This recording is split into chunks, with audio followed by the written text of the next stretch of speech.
This recording has been brought to you by EasyQuran.com. That's the letter E, the letter Z, Quran.com. The following audio is from the book Islam and Modern Age, published on March 1978 by the Professor of Philosophy K.S. Ramakrishna Rao, A Non-Muslim's Approach to Islam. Misrepresentation of Islam. Please note that the following is a passage published in 1978, much before the incidents of 9/11 and the following wave of Islamophobia across the world.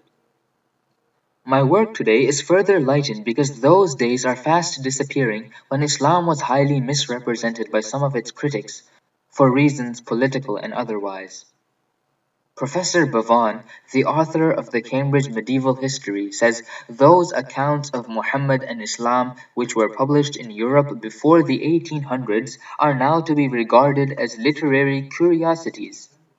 My problem in writing this monograph is easier because we are now generally not fed on this kind of history, and much time need not be spent on pointing out our misrepresentation of Islam.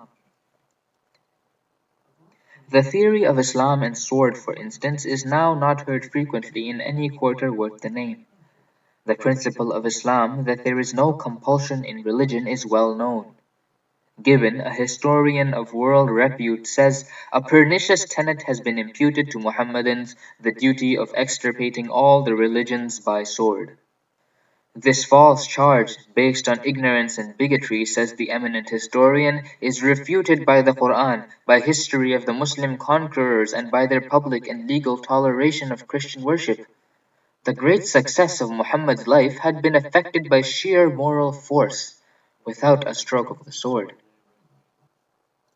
But in pure self-defense, after repeated efforts of conciliation had utterly failed, circumstances eventually dragged him into the battlefield. But the Prophet of Islam changed the whole strategy of the battlefield. The total number of casualties in all the wars that took place during his lifetime, when the whole Arabian Peninsula came under his banner, does not exceed a few hundred in all. But even on the battlefield, he taught the Arab barbarians to pray not individually but in congregation to God the Almighty. During the dust and storm of warfare, whenever the time for prayer came, and it comes 5 times every day, the congregation prayer could not be postponed even on the battlefield. A party had to be engaged in bowing their heads before God while the other was engaged with the enemy. And after finishing the prayers, the two parties had to exchange their positions.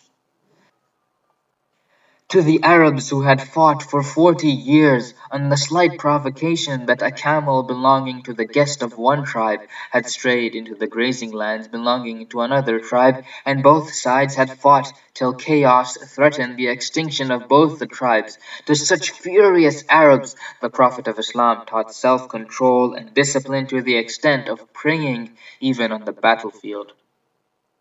In this age of barbarism, the battlefield itself was humanized, and strict instructions were issued not to cheat, not to break trust, not to mutilate, not to kill a child or woman or an old man, not to hew down date palms, nor burn them, not to cut a fruit tree, and not to molest any person engaged in worship.